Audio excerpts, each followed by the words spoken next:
کرنے میں کامیاب ہوئے ہیں جس کی نظیر کم ملتی ہے۔ جمعیت العلماء کی تاریخ بیان کرنے کا وقت نہیں ہے۔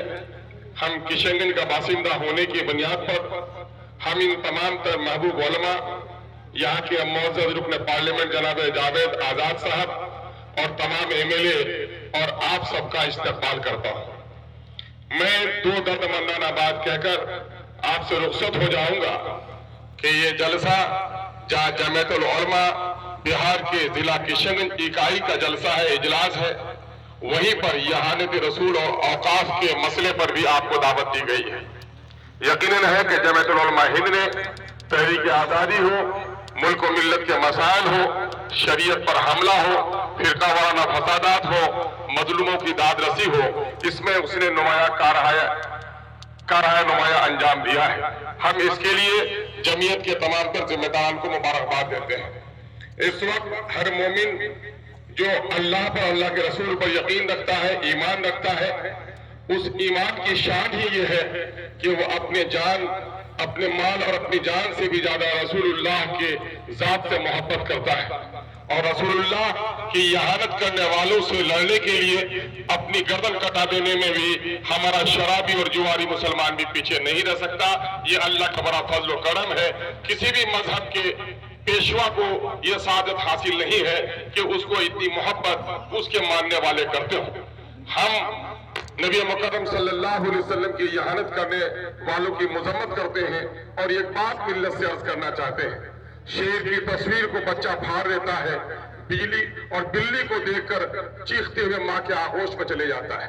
یقیناً ہے وہ مردود ہے، وہ مغضوب ہے جو نبی کی شان کے خلاف بات کرتا ہے۔ لیکن مسلمانوں، آج ہمارا حال کیا ہے؟ ہم اپنی شادیوں میں رسول اللہ کی سنتوں کو توڑ رہے ہیں۔ معاملات میں ہمارے ہاں بہنوں کے ترکے سے ہم بہنوں کو محروم کر رہے ہیں۔ آج مسلمانوں کی 70% آبادی کا یہ علاقہ ہے، اور ہماری یہاں سیاسی اعتبار سے اتنی بے وزن ہم ہو کر رہ گئے ہیں کہ آج اس وقت RSS کے لوگ اس کو UT بنانے کی کوشش کر رہے ہیں۔ ہمیں اپنی سیاسی کھوئی ہوئی عظمت کو بھی تلاش کرنی پڑے گی۔ آج بندھن لون میں 70% آبادی ہماری ملوث ہو گئی ہے۔ ہماری شادی بیاہ میں مسلم اور غیر مسلم کے شادی بیاہ میں کوئی فرق نہیں نظر آتا ہے۔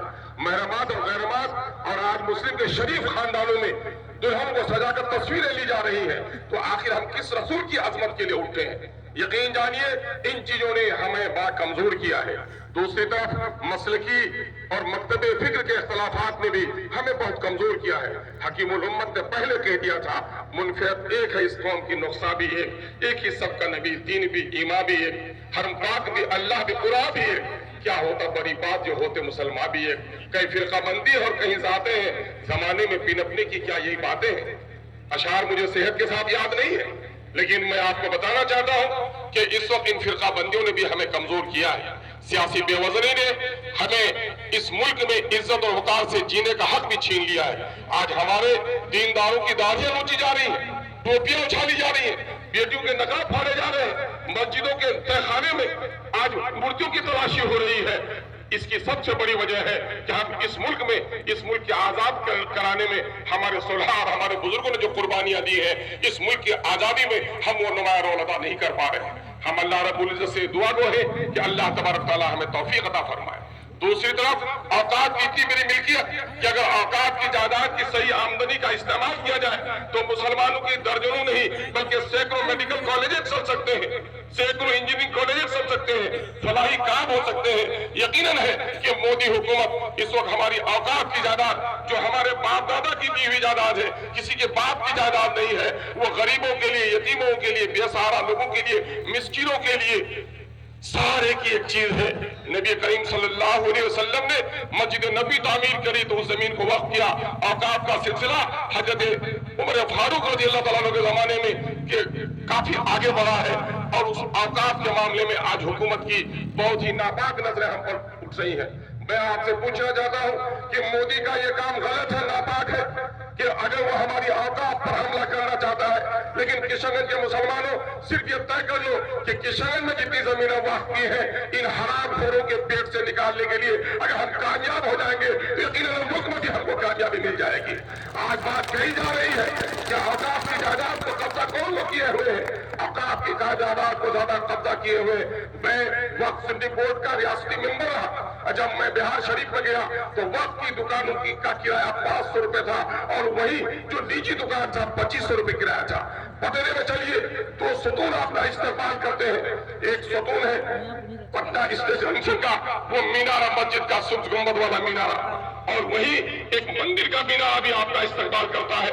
سبق لے لو مسلمانوں کہ بہار میں اوقاف کی جتنی زمین ہے نیاز پریشد کو اتنی زمین نہیں ہے, لیکن ان کی ایمانداری نے آج کینسر ہاسپٹل بنا لیے, آج آنکھوں کے ہاسپٹل بنا لیے, آج عورتوں کے لیے ہاسپٹل بنائے. تسلیس کے فرزند لے گئے تھے میراث خلیل, آج تو بت پرستوں کے فرزند لے گئے میراث خلیل. آئیے ہم اور آپ عہد کریں کہ اپنی جمعیت کو مضبوط کریں گے, اپنی جماعت کو مضبوط کریں گے. سیاسی اعتبار سے ہماری جو بے وزنی ہو گئی ہے اس بے وزنی کو تلاش کریں گے. جو لوگ سیاسی بصیرت نہیں رکھتے ہو, جو لوگ دینی بصیرت نہیں رکھ سکتے ہو, وہ ہماری قیادت نہیں کر سکتے.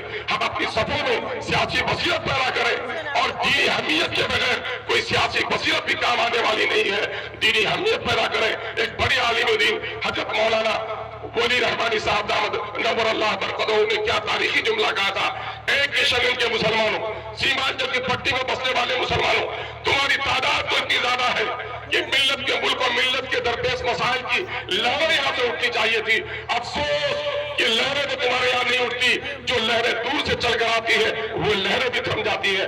الحمدللہ یہاں کے ملت کے غیور ہمارے علماء